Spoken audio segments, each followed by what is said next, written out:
Tayo po, mga maldadako po, sa pinakamahalagang bahagi ng ating banal ito po ang pakinig ng banal na salita ng ating pong dakilang Diyos. Minsanan po na tayo po ay minsanan pang tumayo bilang paggalang sa salita ng ating pong pinakamamahal na Panginoon na dadalhin po ng ating beloved preacher, Louie Angeles. Amen. God bless you sa ating beloved co-preacher, Brother Benedict. Tayo po'y manalangin. Opo, dakilat mapagpala amang banal, Diyos na makapangyarihan sa lahat.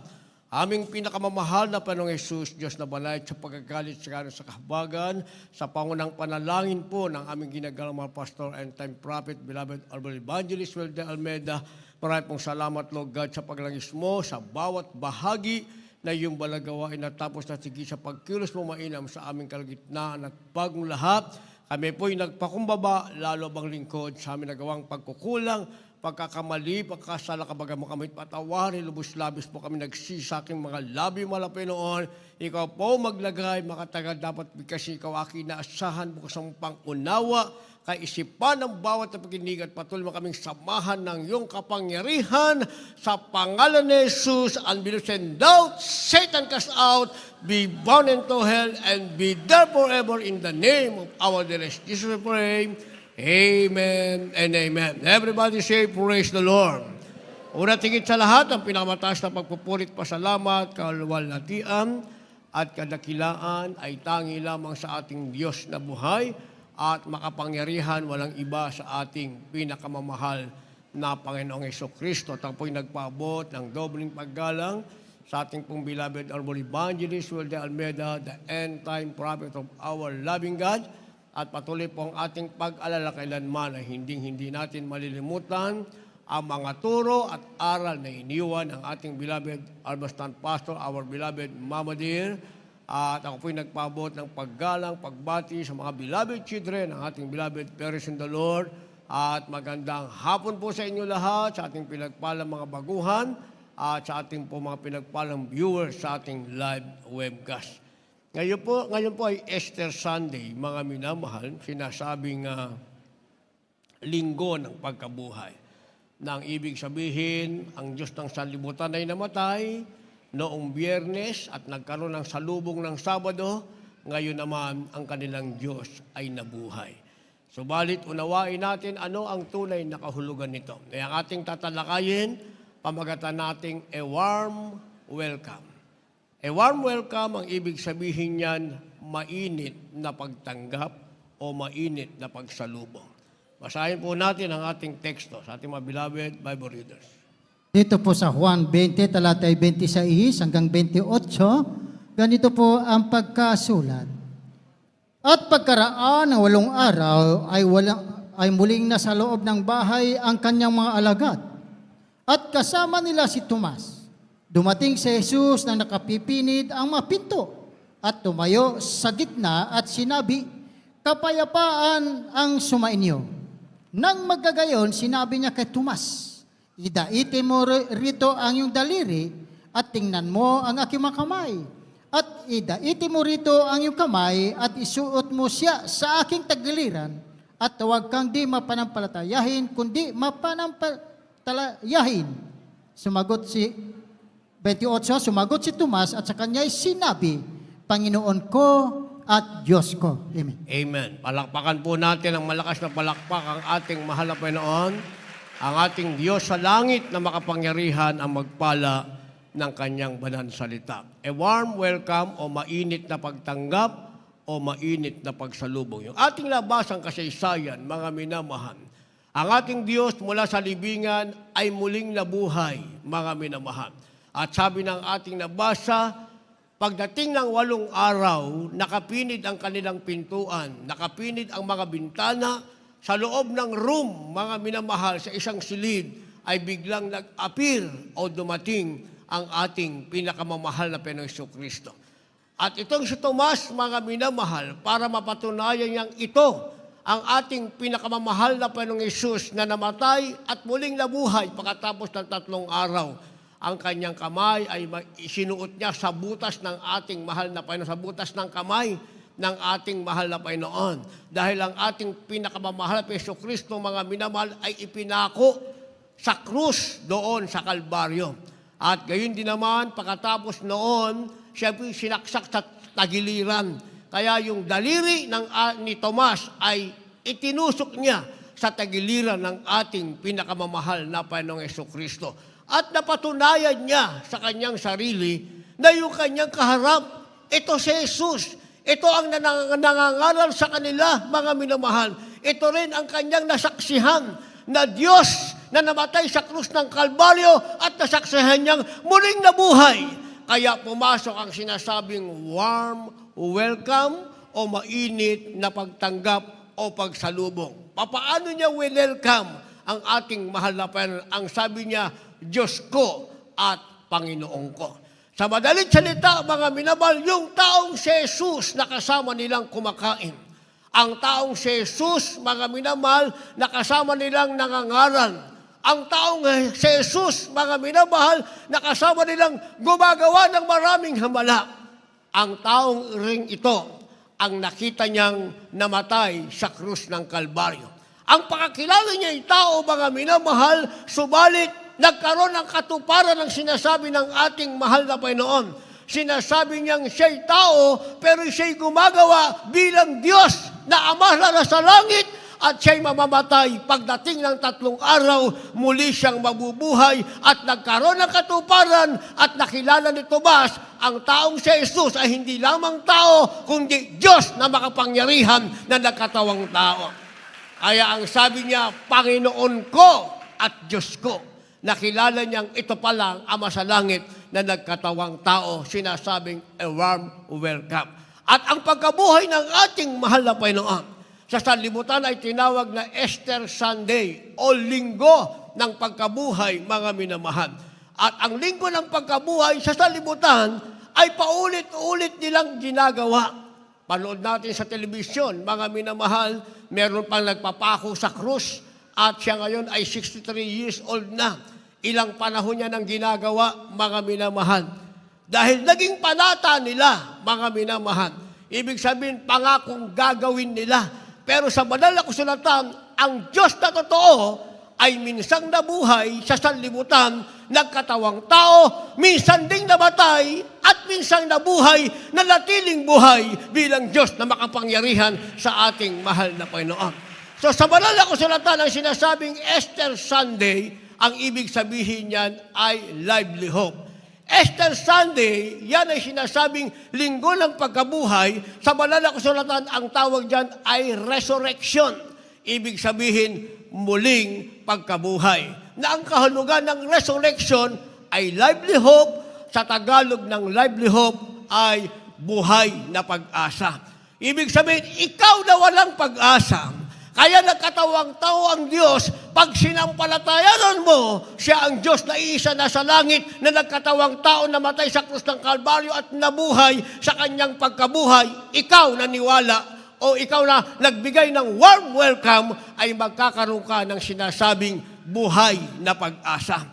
Yung kawalan mo ng pag-asa, ay magkakaroon ka ng pag-asa. Kaya ng ating mahal na Panginoon, mga minamahal, ay namatay sa krus ng Kalbaryo, bago siya nalagutan ng hininga, nabanggit niya ang 7 huling wika at lahat ng may karamdaman doon, pinagaling ng ating pinakamamahal na Jesucristo. Ang mga ketongin na sa labas ng kampamento, mga minamahal, na sila ay tinatawag na curse o isinumpa, mga minamahal, na kapag nakita ng mga tao, sila'y binabato hanggang kamatayan. Lahat sila, malubhang sakit, simpleng sakit, mga inalihan ng masamang espiritu, bago pa mamatay ang ating mahal na Panginoon sa krus ng Kalbaryo, sa huling hininga, silang lahat ay pinagaling ng ating mahal na Panginoon. Ang ibig sabihin, dumating sa kanila ang sinasabing lively hope, mga minamahal, o buhay na pag-asa. Ang buhay na pag-asa ay isang bagong buhay. Hindi lamang kagalingan ng karamdaman, kundi pagbabago ng buhay. Basa.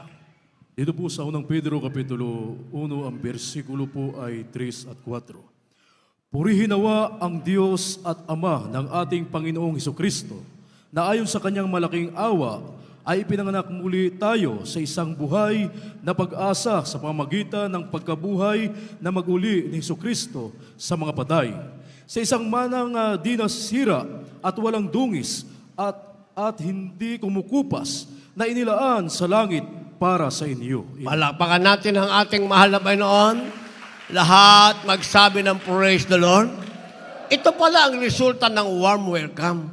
Pag sa buhay mo, tinanggap mo ng may galak ang ating mahal na Panginoon, magkakaroon ka ng buhay na pag-asa. Ang ibig sabihin, kung wala ka ng pag-asa ngayon, sa may mga karamdaman, sa nasa kahirapan, nasa problema, mga minamahal, wawakasan niya ng ating mahal na Panginoon. Kung tatanggapin mo ng buo at kikilalanin ang ating mahal na Panginoon na kagaya ng ginawa ni Tomas, mga minamahal, ang sabi niya, Panginoon ko at Diyos ko. Dahil sa kanyang buhay, hindi niya kayang maniwala.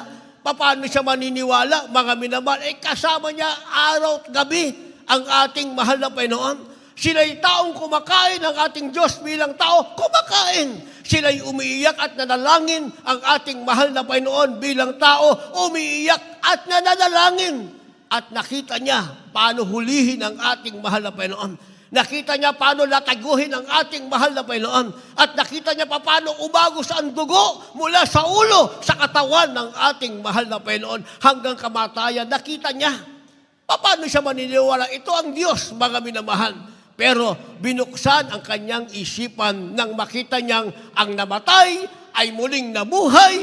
Kaya nga sinabi niyang, Diyos ko at Panginoon ko, siya mismo ay nagkaroon ng tinatawag na buhay na pag-asa. Kaya kung makikilala mo ang Diyos, mga minamahal, hindi pwedeng ikaw ay walang pag-asa.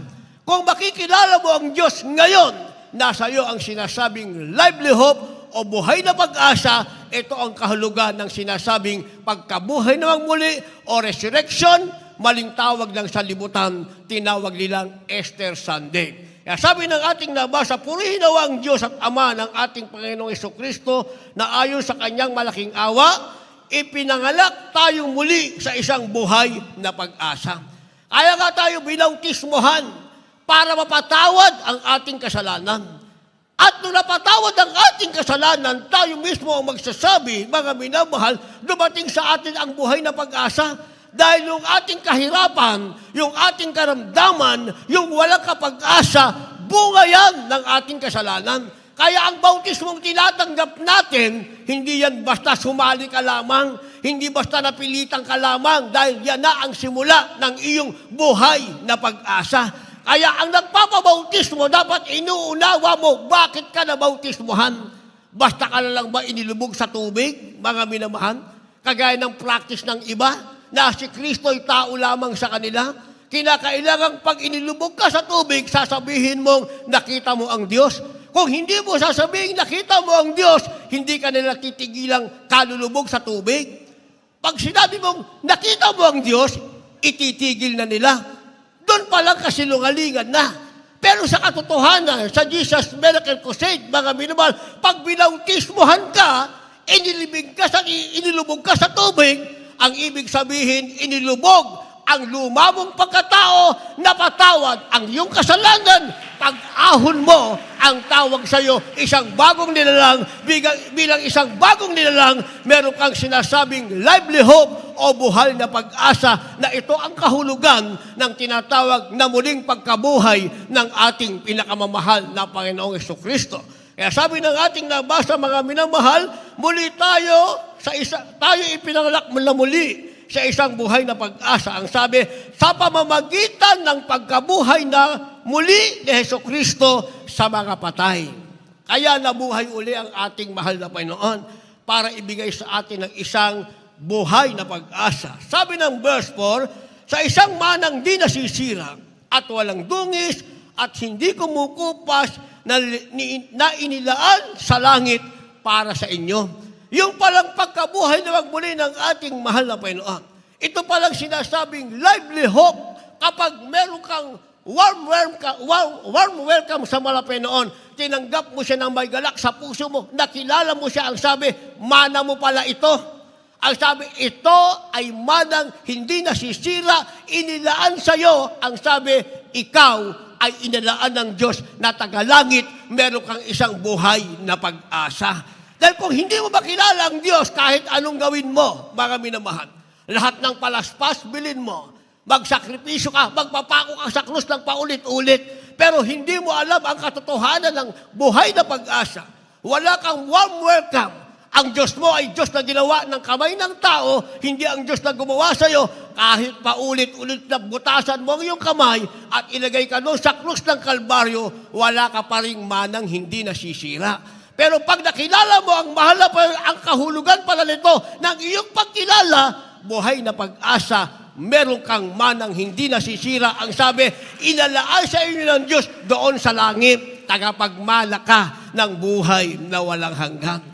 Kaya ang ating kalagayan, hindi basta-basta, mga minamahal, hindi basta-bastang sumunod ka, ikaw ay nagpabautismo. Hindi. Yan na ang mana mo. Kung naghahanap ka ng mana, yan na ang mana mo. Ang nanay mo, kahit anong yaman, ang tatay mo, parents mo, hindi ka kayang bigyan ng mansyon sa langit. Hindi nila kayang ibigay sa iyo yan. Pero ang Diyos na namatay at nabuhay para sa iyo, pag tinanggap mo siyang may galak, may mamanahing kang mansyon sa langit. Ang sabi, laan ito ng Diyos para sa iyo sa langit, manang hindi nasisira at walang kapintasan. Kaya sabi ng banal na kasulatan, mga minamahal, itong sinasabing lively hope ay sinasabing, mga minamahal, na hope sure foundation. Hope's sure foundation. Sa wikang Tagalog, ang ibig sabihin, siguradong pundasyon na pag-asa. Nakatayo ka sa isang pundasyon o matibay na saligan na ikaw ay mayroong pag-asa. Basa. Dito po sa mga taga-Roma, 15 talatay 13, balik sa 4, ganito po ang pagkasulat. Puspusin nga kayo ng Diyos ang pag-asa ng buong kagalakan at kapayapaan sa pananampalataya, upang kayo managana sa pag-asa sa pamamagitan ng kapangyarihan ng Espiritu Santo. 4, sapagkat ang mga bagay na sinulat ng una ay nangasulat dahil sa katututuan natin, upang sa pamamagitan ng pagtitiis at pag-aliw ng mga kasulatan ay magkaroon tayo ng pag-asa. Palakpakan natin ang ating mahal na Panginoon. Sinasabing hope's sure foundation, sa Tagalog, siguradong pundasyon na may pag-asa. Hindi ka tatayong ikaw ay nag-aalinlangan. Hindi ka tatayong ikaw ay uuga-uga bilang Kristiyano. Hindi ka tatayong pagdating ng araw, ikaw ay babagsak. Maliban na lamang, ikaw ang pumili niyan. Maliban na lamang, ginamit mo ang free will mo. Dahil ang Diyos ay nagbigay sa atin ng free will. Na ang ibig sabihin, binigyan ka ng kalayaan. Nang ibinigay ng Diyos ang kalayaan sa iyo, na pumili kung ano ang mamarapatin mo sa sarili mo, ibinigay muna ng Diyos ang buhay na pag-asa nung siya ay kilalanin at tanggapin mo nang i-welcome mo siya sa buhay mo.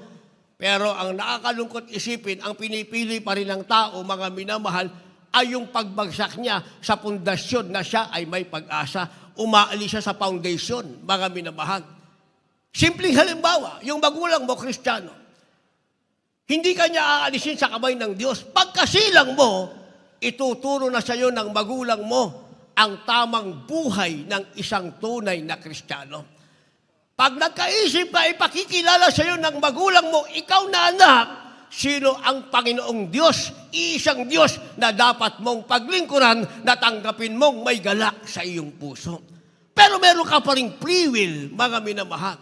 Ang nakakalungkot lang, mga kabataang pinipili ang free will, naalis sila sa sinasabing tunay na foundation. Yung sinasabing hopes, sure foundation, o sinasabing siguradong pundasyon na may pag-asa. Anong gagawin nila, mga minamahal? Hindi sila mag-aaral ng maayos. Ang gagawin nila, mga minamahal, isasama nila sa pag-aaral nila yung pag-boyfriend, pag-girlfriend, pag-bisyo. O, dito na naman tayo bumalik. Walang katapusan. Hindi ba? Tingnan niyo, nagpatotoo kagabi, nakabless, nakabataan. 36 years old na yun. Ating beloved brother, Andrew Monsano, mga minamahal. 36 years old. Binatang binata. Isinilang siya, mga minamahal, na Kristiyano ang magulang. Ang nanay ay may leukemia, tinaningan ng 3 buwan, mga minamahal, pero pinahaba ng mahalapan ng buhay ng 24 years. Lumaki sila. Sabi ng kanyang patotoo nung Biyernes, mga minamahal, ni wala siyang pag-asang sila'y makapag-aral. Pero dahil itinuro ng magulang kung sino ang tunay na Panginoong Diyos na dapat paglingkuran na magbibigay ng siguradong foundation, mga minamahal, tinanggap nila ng may tuwa, warm welcome, tinanggap nila bilang anak ang ating mahal, bilang ama sa langit ang ating pinakamamahal na Jesucristo. Ano na kalagayan ngayon, mga minamahal? Senior auditor ng isang kilalang bangko sa Pilipinas. Manager pa ng isang bangko rin sa Pilipinas. At may hawak pang insurance, mga minamahal. Ano kanyang asset? Yung kanilang third floor na bahay, mga minamahal, na napakamahal, o inuupahan nila, halos 20,000 a month. Binili niya yan. Bumili siya ng 3 kondominium, pinapaupahan niya. May sarili siya sasakyan, may sarili siya, mga minamahal, na sariling tahanan. Pero tanungin mo, may girlfriend? Wala, binata pa rin. Hindi nagmamadaling mag-asawa, mga minamahal. Lahat ng mga dalagang gusto na mag-asawa, magsabi ng praise the Lord. Parang wala akong narinig, ha? Mga binatang may girlfriend, magsabi ng praise the Lord. O, ang tanong ko sa inyo, naabot niyo na ba yun? Naabot ng ating mahal na kapatid? Sabi nung tatay niya sa akin, Kuya Louie, yung anak ko hindi pa nag-aasawa. Huwag mong piliting mag-asawa. Kasi yung pangarap ng anak mo, pangarap ko yan. Wala pa ako sa mahal na Panginoon. 35 years old, bago ako mag-aasawa, hindi ko pinangarap habang ako'y nag-aaral na ako'y mag-asawa. Kabataan ngayon, 16 pa lang. Ilang taon ka na? 16. Grade 12, nag-boyfriend. Iniwan ang mahal na Panginoon. O, meron kaya kayong pundasyon? Matibay na pundasyon? Mga minamahal? Wala. Yung ating mahal na kapatid, si beloved Brother Andrew, mapagmahal sa magulang. Sinabi ng magulang, paglingkuran mo ang Diyos, maging maayos ka sa paglilingkod sa Diyos, sinunod niya kanyang magulang. Kaya naman ngayon, ang kanyang foundation ay matibay na saligan. Walang ibang ating mahal na Panginoon. Pinagpala na siya sa spiritual, pinagpala pa sa physical, pinagpala pa sa spiritual. Kaya kayong mga kabataan, suwayin niyo yung mga magulang. Sipin niyo, mga magulang niyo, kakainin na lang yan, ibibigay pa sa inyo. Makita lang na pagdating ng umaga, magbibis kayo, pupunta sa eskwela, uuwi sa bahay, tuwan-tuwa sila. Hindi nyo naman sila tinanong, nanay, tatay, kumain ka na ba? Katotohanan yan, kumain yan konti lang kasi gusto niya, kayong anak ang papakainin, bubusugin, at papag-aralin. Kaso wala pa kayo sa college, grade 12 pa lang kayo, may angkas na kayo sa likod. May kaakbay na sa eskwelahan. May ka-I love you-han na. Samantalang yung parents no, ang sinasabi, I love you, ang mahal na Panginoon, minamahal kita, iniibig kita, pag-ingatan mo yung anak ko, pag-graduatein mo. Oh, anak, kumuha ka ng economics, yung anak naging home ikananay. Bakit? Nag-asawa ng maaga, naging nanay. Ganon din ang lalaki. Hindi ba? Kapag masunurin kayo sa magulang, isang bagay lang ang tiyak. One thing is certain, sinasabi, masunurin kayo sa magulang, unahin niyo ang paglilingkod sa Diyos, tumandaman kayo, nakatayo kayo sa tinatawag na sure foundation. Walang iba sa ating mahal na Panginoon. Kaya sabi ko, bata pa yung anak mo. Brad, 36 years old lang yan. Yung host natin sa Singapore, 38 years old, nasa Europe na ngayon. Hindi pa rin nag-aasawa. Yung mga bagay na yan, na ating hinahangaan, mga minamahal, na ibigay na lahat, nakaganti na sa magulang, na ibili na ng tahanan ng magulang, na pag-aral na yung mga kapatid, meron na siyang sariling asset, hindi pa naghahanap ng asawa. Pero yung wala namang ipagmamalaki, pag nawala ang magulang, wala na. Pati yung suot nila, hindi kayang laban, yun ang mga nagmamadaling mag-asawa. Nawawala pa sa mahal na Panginoon. Naintindihan nyo? Sundin nyo yung magulang nyo. Maniwala kayo sa akin. Sa pangalan ng ating mahal na Panginoon. Pag sinabi ng magulang nyo, mag-aral kayo, tapusin yung pag-aaral, maglingkod kayo sa Diyos nang may kagalakan, hindi man mag-rapture sa lupa pagpapalain kayo ng mahal na Panginoon.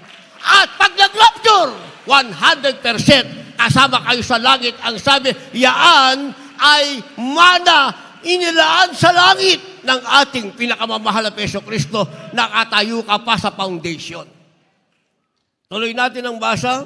Ang sabi, puspusin nga kayo ng Diyos ng pag-asa ng buong kagalakan at kapayapaan sa pananampalataya upang kayo'y malagala sa pag-asa sa pamamagitan ng kapangyarihan ng Espiritu Santo. Ano ang meron ka? Ang sabi, kapangyarihan ng Espiritu Santo. Saan ka sasagana? Sasagana ka sa pag-asa. Hindi mo makikita ang sarili mo, wala na ang magulang mo. Wala nang mag-care sa'yo. Wala nang magagalit sa'yo. Wala nang magsasabi sa'yo, bumangon ka. Linggo na ngayon. Kailangan nasa gawain tayo. Wala na kayong maririnig pang mga ngaral dahil inalis na kayo ng mahal na Panginoon. Hindi kayo karapat-dapat sa iglesyang ito. Ang dapat sa inyo sa labas at maghintay ng parusa ng ating mahal na Panginoon. Kaya papatak ang inyong mga luha sa kalungkutan. Maaalala nyo na lamang ang kagalakan ng nakaraan. Pero hindi na babalik pa sa inyo. Lalo na pag dumating na ang galit ng Diyos na binaywian kayo ng buhay. Napakinggan ng mga kabataan? Mukhang wala tayong kabataan ngayon, ha? Wala tayong kabataan? Napakinggan na kabataan? May magulang yung sumasagot ng amen. Yung mga magulang nyo, maniniwala ko pag nag-rapture ngayon sa langit yan. Ngayon mag-rapture? Maniniwala ko sa langit yan. Pero kayong kabataan, hindi ako maniniwala sa langit kayo. Kaya pinipreach natin to. Baka sakaling habang nagsasalita ako, mabagbag ang inyong puso, kung ngayon mag-rapture, mapasama kayo sa rapture. Naintindihan natin? Pero 6 na taon na ako dito sa Bulacan, mga minamahal. 6 na taon na. Hindi ba? Kaya kung maiwan kayo sa rapture, sisisihin nyo lang yung sarili nyo. Dahil kapag ako nag-aral, sagad, walang tinatago. Sinasabi ko, ang nararapat sabihin, galing sa salita ng ating mahal na Panginoon. Para kung kayo'y dumating sa kalamdaman hanggang kamatayan at maiwan sa rapture, ang sisisihin nyo lang sarili nyo dahil dati na namin kayong napaalalahanan. Mula sa inyong magulang, mula sa aming mga ngaral, napangaralan na namin kayo, kayo lamang ang pumili ng sarili nyong pagkapahamak. Naintindihan ng mga kabataan? Wala na naman tayong kabataan. Naintindihan ng mga kabataan? Amen kayo ng amen, ha? Verse 4, sabi ng ating nabasa, sapagkat anumang mga bagay na isinulat ng una, ay nasulat dahil sa ikatututo natin upang sa magitan ng pagtitiis at pag-aliw ng mga kasulatan, magkaroon tayo ng pag-asa. Naintindihan natin yon? Sabi, yun daw isinulot ng una, sa ikatututo natin to. Ang sabi, upang sa mamagitan ng ating pagtitiis, sabi, at pag-aliw ng kasulatan, ay magkaroon tayo ng pag-asa. So meron palang pagtitiis, mga minamahal. Kahit gigil na gigil ka na magka-boyfriend, magka-girlfriend, magtiis ka muna. Diba? Humingi ka ng habag sa mamahal na Panginoon, kabagan mo naman ako. Huwag mo pabayaang tumibok itong puso ko. Patibukin mo para sa iyo lang. Para hindi naman masayang yung effort, yung pagsisikap ng ating magulang. Hindi naman masayang ang pagkakilala ko sa iyo dahil pinakilala ka nila sa amin na ikaw ang Diyos na Panginoon na dapat naming tanggapin na may galak sa aming puso. O di pag nasa estado na kayo, hindi pa nag-rapture, at saka kayo mag-asawa ng mag-asawa. Ibig ko sabihin, mag-asawa ng isa. Baka naman siya mag-asawa ng, pwede pala mag-asawa. O, kinukorek lang natin patuto ng ating mahal na kapatid kanina, mga minamahal. Sabi niya, pagkatapos nag-asawa ulit siya ng pangalawa. Baka hindi niyo naintindihan. Baka sabi, pwede palang pangalawa? Baka hindi niyo naintindihan. Meron siya kinakasama noon, mga minamahal, hindi pa sa save. Kinakasama niya. Nung siya'y ma-save, mga minamahal, yung kanya na pangasawa, taga dito din sa atin, sa Jesus Miracle Crusade, silang dalawa ang kinasal, sila ang binasbasan, sila ngayon ang mag-asawa sa harap ng ating mahal na Panginoon. Naintindihan nyo? Kasi tinitignan ko yung mga mukha nyo kanina habang nagpapatutunan. Sabi niya, meron akong asawa at nag-asawa uli ako ng isa pa. Sabi ng mga brother, pwede palang 2 asawa? Pwede naman yan. Pwede yan. Bakit hindi pwede sa salibutan nga, 3 pa nga asawa eh. Hanggang 5 pa nga eh. Hindi nga taga-langit, taga-impyerno lang. O pwede yan. Pero kung gusto mo ng taga-langit ka, ilan ang asawa mo? Ilan? Isa naman pala eh. Palakpakan natin ang ating mahal na Panginoon. Ay, gusto mo maging tagalangit. Sinasabing meron tayong pagtitiis. Isinulat nung una pa, sabi, sa ikatututo natin yan. Kinakailangan natin ng pagtitiis upang tayo magkaroon ng pag-asa. Sinasabing hope's sure foundation. Pag nasa atin na ito, dahil tinanggap nating may galak ang ating mahal na Panginoon, sinasabing warm welcome, ang sabi, run to tell. Ibig sabihin, tatakbo ka, hindi para palayo sa Diyos. Ikaw ay tatakbo, hahakbang ka upang ipamalita ang kabutihan ng Diyos na ginawa sa buhay mo. Basa.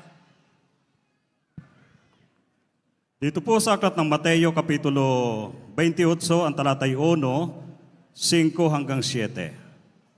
Nang magtatapos ang araw ng Sabat, nang magbubukang liwayway, na ang unang araw ng Sanlinggo ay nagsiparoon si Maria Magdalena at ang isa pang Maria upang tingnan ang libingan. 5. At sumagot ang anghel at sinabi sa mga babae, huwag kayong mga takot sapagkat nalalaman ko na inyong hinahanap si Jesus na ipinako sa krus. Siya'y wala rito sapagkat siya'y nagbangon ayon sa sinabi niya. Magsiparito kayo, tingnan ninyo ang dakong kinalalagyan ng Panginoon. At magsiyaon kayong madali at sa kanyang mga alagad ay sabihin ninyo, siya'y nagbangon sa mga patay at narito, siya'y nangunguna sa inyo sa Galilea. Doon makikita ninyo siya, narito, sinabi ko na sa inyo. Palakpakan natin ang ating pinakamahal na Jesus. Lahat magsabi ng praise the Lord. Run to tell.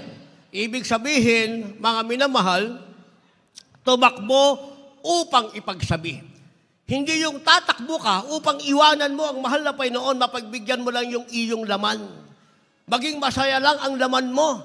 Bagkus tumakbo ka, ang sabi, ang ipagsabi mo, yung kabutihang ginawa ng Diyos, may katotohanan ba na ang Diyos na namatay ay muling nabuhay? Sabi ng verse 1, mga minamahal, si Maria Magdalene at isa pang Maria ay pumunta sa libingan. At doon ay inabutan nila, mga minamahal, ang sabi ng verse 5, ay ang anghel na nakatayo roon. At ang sabi ng anghel, ang hinahanap nyo ba ay si Jesus na namatay? Wala na siya rito, sapagkat muli siyang nabuhay ayon sa kanyang sinabi. Sa madaling salita, mismo ang anghel sa langit, mga minamahal, ang nagpapatunay, anghel sa langit ang nagpapatunay na si Jesus na namatay, pagdating ng 3 araw, ay muling nabuhay. Kaya ang sabi niya, magsiparito kayo, tignan nyo. Lapit yung 2 Maria, mga minamahal, wala na silang nakitang bangkay. Dahil ayon sa sinabi ng anghel, si Jesus na namatay, pagkatapos ng 3 araw, ay muling nabuhay. Kaya ang sabi niya, magsiparoon kayo sa Jerusalem at ipamalita nyo sa kanyang mga alagad, ipagsabi nyo na si Jesus na namatay ay muling nabuhay. Naintindihan nyo? Sinasabing run to tell. Tumakbo at ipagsabi mo ang himalang naganap ng ang Diyos ay namatay, ay muling nabuhay, at ang resurrection na sinasabi ay isang buhay na pag-asa para sa iyo na tumanggap na may galak sa ating pinakamamahal na Panginoong Jesucristo. Unang aral dito, mga minamahal, who is the first preacher during the resurrection? Sino ang unang mangaral pagkatapos ng pagkabuhay na muli? Merong nangangaral, bawal daw mangaral ang babae, mga minamahal. Pero pag binasa mo ang banal na kasulatan, ang una palang naging mangangaral, tumakbo at nagbalita na ang Diyos na namatay ay muling nabuhay, ay 2 babae. Sila ang unang mangangaral, wala pa ang mga alagad, mga minamahal. Sila ang nakapagpatunay ng ating mahal na Panginoon patapos mamatay ay nabuhay at ang nagsasabi sa kanila nito ay ang anghel na galing sa langit. Maintindihan nyo? Kaya tumakbo ang dalawang Maria, si Maria Magdalene na isang patutot, babaeng mababa ang lipad na binago ng mahal na Panginoon ng buhay, at isa pang Maria. Ang sabi, sila ay tumakbo sa Jerusalem mula doon sa libingan. Ang sabi, ipinamalita nila na si Jesus patapos mamatay ay muling nabuhay. O, sino ang unang mangaral sa resurrection? Dalawang babae, ang dalawang Maria, mga minamahal. Ngayon, pag binasa natin ang kabuuan nito, mga minamahal, andun yung mga gwardya. Naiwan yung mga gwardya. Sabi ng mga gwardya, halika, umalis din tayo, pumunta tayo sa gobernador. Sabihin natin sa gobernador, si Jesus na namatay ay muling nabuhay. Punta sila sa gobernador.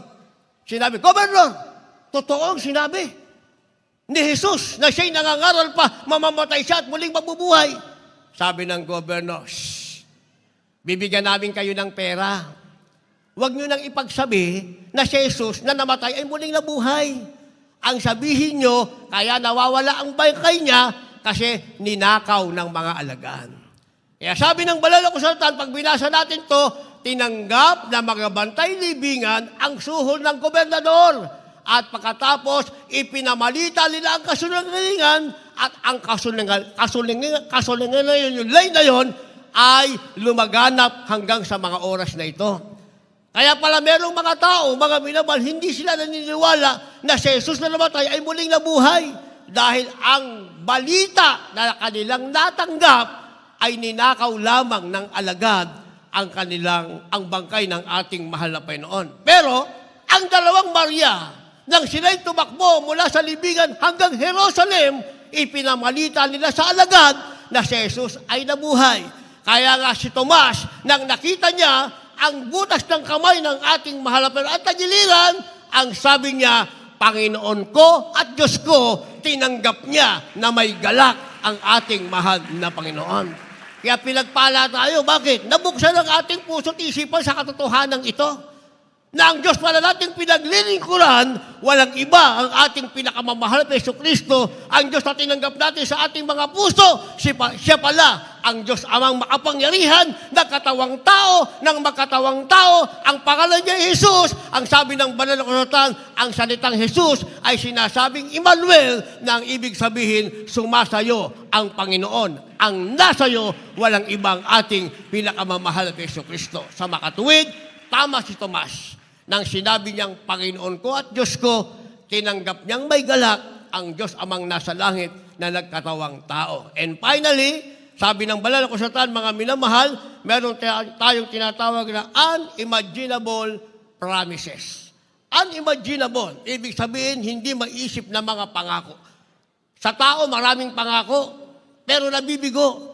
Pero sa Diyos, hindi mo yan maisip, pero tatanggapin mo. Dahil ang Diyos na tinanggap mong may galak, siya mismo ang magbibigay sa iyo ng kanyang pangako.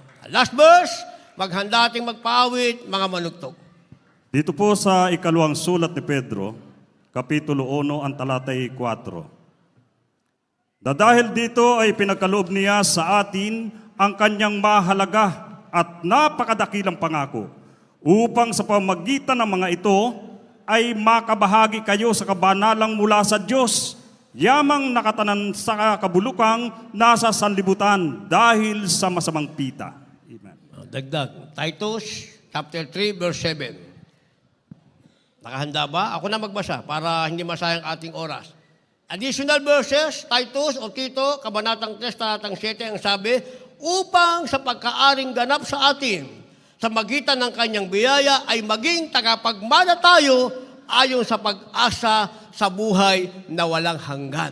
So ano yung sinasabing unimaginable promises o yung sinasabing hindi maisip na mga pangako?